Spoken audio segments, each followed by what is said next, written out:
Force की वजह wire नहीं, फोर्स की वजह है उसके अंदर करंट या उसके अंदर फ्लो होने वाले इलेक्ट्रॉन्स। लेंथ की डायरेक्शन तो वही होगी बच्चों जिस डायरेक्शन में करंट दौड़ रहा है।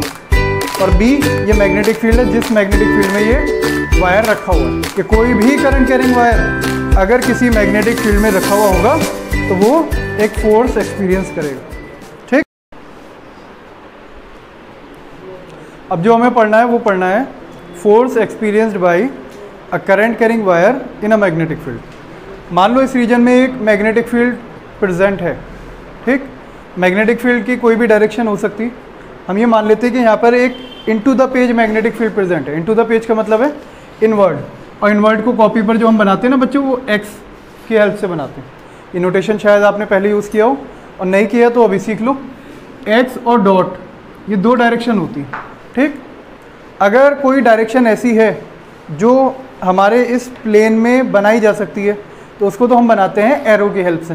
जैसे मैं कहूँ कि उधर दीवार की तरफ तो ये बन गई लो दीवार की तरफ, मैं कहूँ अपवर्ड ऊपर की तरफ तो ये बन गई अपवर्ड। लेकिन अगर मैं ये कहूँ आपकी तरफ इधर तो बनी ही नहीं, क्योंकि हवा में चलेगा नहीं मारकर। तो उसको कैसे बनाएंगे? उसके लिए हम ये डॉट और क्रॉस नोटेशन यूज़ करते हैं। ठीक, डॉट और क्रॉस का क्या मतलब है? क्रॉस का मतलब होता है तो बोर्ड के परपेंडिकुलर, दोनों ही परपेंडिकुलर है। क्रॉस का मतलब है इनटू द पेज, मतलब यहाँ पर ऐसे मैग्नेटिक फील्ड ऐसे जा रही है अंदर की तरफ। ठीक, और हर एक ये जो क्रॉस है ना, ये एक लाइन को रिप्रेजेंट करता है। एक क्रॉस का मतलब एक लाइन। जैसे मैं कहूँ कि इस रीजन में 10 लाइनें हैं जो अंदर की तरफ जा रही हैं ऐसे, तो आप पता है क्या करो, 10 क्रॉस बना दो ऐसे।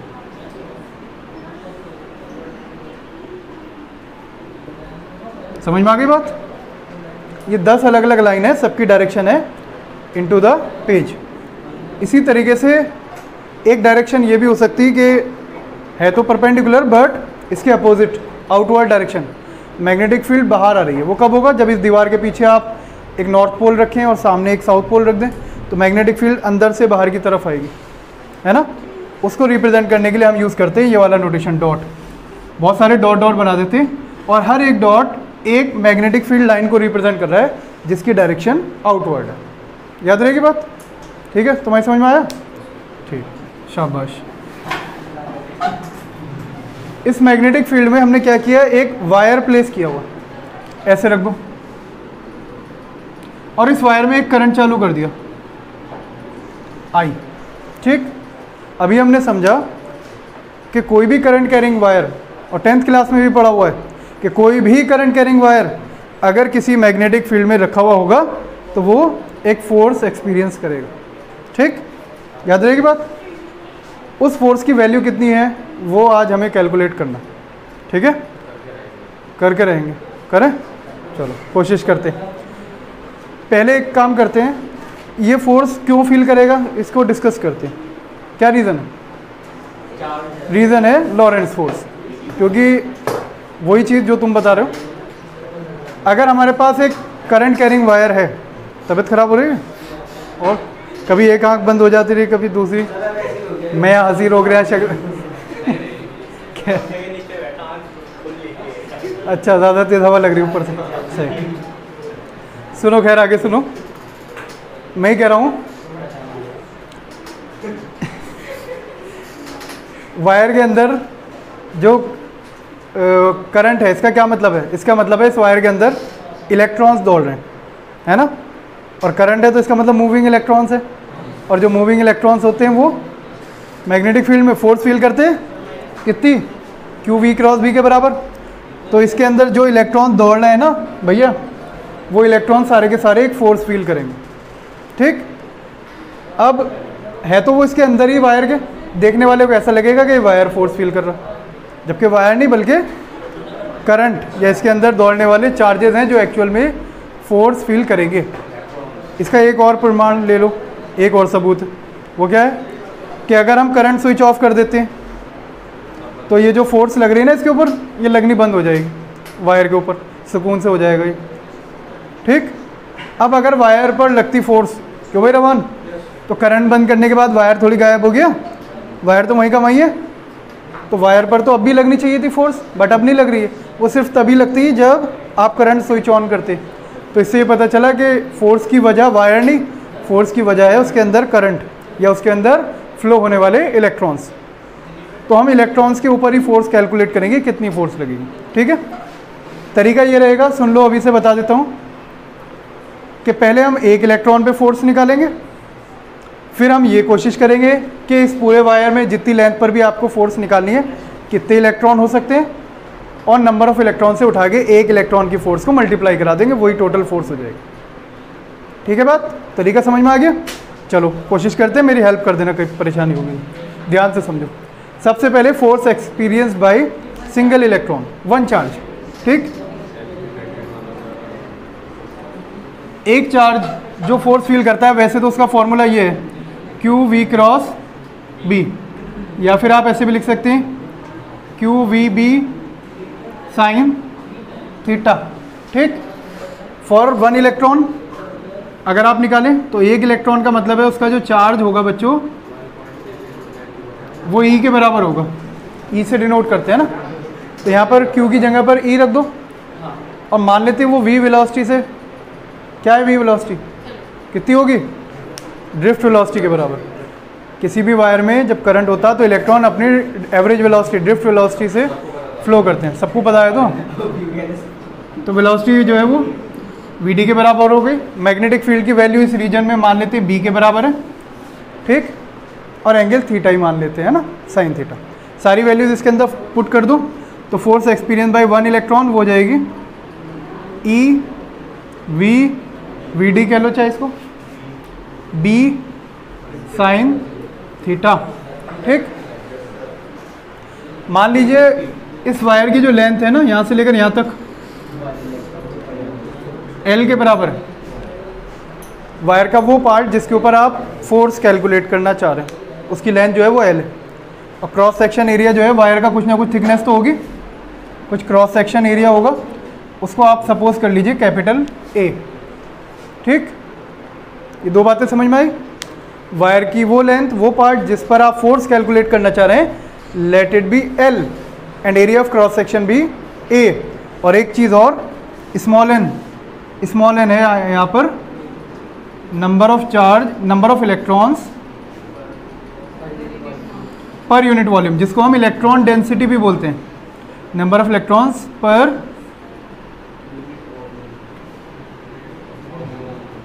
यूनिट वॉल्यूम या फिर इलेक्ट्रॉन डेंसिटी। इससे क्या फ़ायदा होगा? इससे फ़ायदा ये होगा कि आपको जितने भी वॉल्यूम के इलेक्ट्रॉन्स निकालने, मान लेते टोटल नंबर ऑफ इलेक्ट्रॉन्स जो है वो कैपिटल एन के बराबर है। ठीक है भाई रवान, तो इसका तरीका ये होगा कि स्मॉल एन को उठाकर उतने वॉल्यूम से, जितने वॉल्यूम के चाहिए आपको, उससे मल्टीप्लाई करा देंगे। ये तो पर यूनिट वॉल्यूम हो गया ना, एक यूनिट वॉल्यूम का आपको पता है, ज़्यादा का निकालना है तो उसी से मल्टीप्लाई करा दो, तो एन को उठाकर उससे पूरे वॉल्यूम से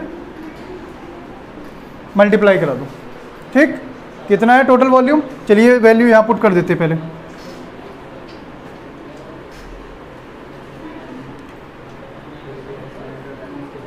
फोर्स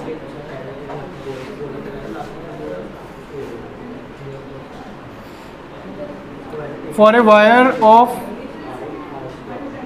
लेंथ L, ठीक, and cross section area A। ठीक, एक वायर लिया जिसकी लेंथ L है, क्रॉस सेक्शन एरिया A है। ठीक, जो टोटल नंबर ऑफ इलेक्ट्रॉन्स होंगे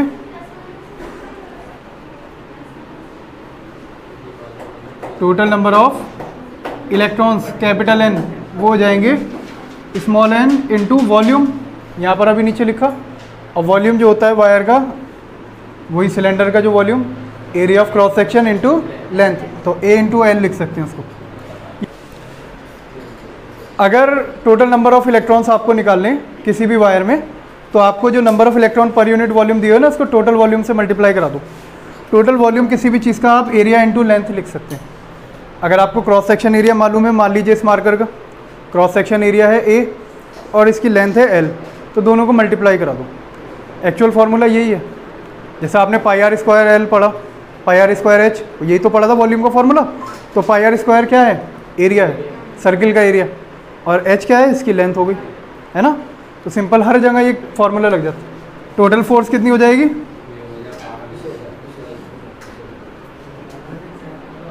टोटल फोर्स, या उसको कैपिटल एफ ही बोल दो, नेट फोर्स एफ डैश, इसके अंदर वैल्यू पुट कर दो और कैपिटल एन से मल्टीप्लाई करा दो, capital N into force experience by 1 electron, और वो थी हमारी E V D into B sine theta. याद रहेगी बात? ये तो है फोर्स एक्सपीरियंस बाई 1 इलेक्ट्रॉन, और टोटल फोर्स कितनी होगी? जितने इलेक्ट्रॉन है उससे मल्टीप्लाई करा दो, वो माना है हमने कैपिटल एन। कोई दिक्कत है इसमें? क्यों भाई शौर्य? ये कैपिटल एन की वैल्यू तो अब निकाल चुके हैं हम, यहाँ पुट कर दूँ, ये हो जाएगा। बस यहाँ दिक्कत आएगी अभी से, कैपिटल एन की वैल्यू रख दो, small N A L E V D B sine theta, ये आ गई टोटल फोर्स। इसमें ये कुछ सेलेक्टेड टर्म्स उठा रहा हूँ मैं, N A E V D, Naved, इसे दिक्कत आ जाएगी। N N A E V D क्या था ये? अरे नवेद तो था, किसकी वैल्यू थी ये? आई की वैल्यू, खाली नवेद याद करे फिर रहे। ये आई की वैल्यू थी। आई और ड्रिफ्ट वेलोसिटी में हमने जो रिलेशन निकाला था, ये करंट के इक्वल होता है, ये पिछले चैप्टर में डेरिवेशन किया, ठीक। तो आई इज इक्वल टू होता है N E A V D, ठीक। छोड़ दो इसे, छोड़ दो। N E A V D इसके बराबर होता, इसकी जगह पर आई रख दो, ये जगह I L B sine theta, ये हो गई टोटल फोर्स, और एल बी साइन थीटा को चाहो तो एल क्रॉस बी लिख सकते हैं, तो ये जाएगा आई एल क्रॉस बी, ठीक है। क्या लिख दो?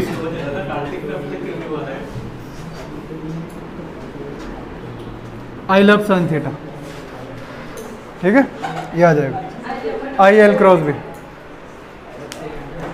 ये है भाई फाइनल स्टेटमेंट, आ भी गया।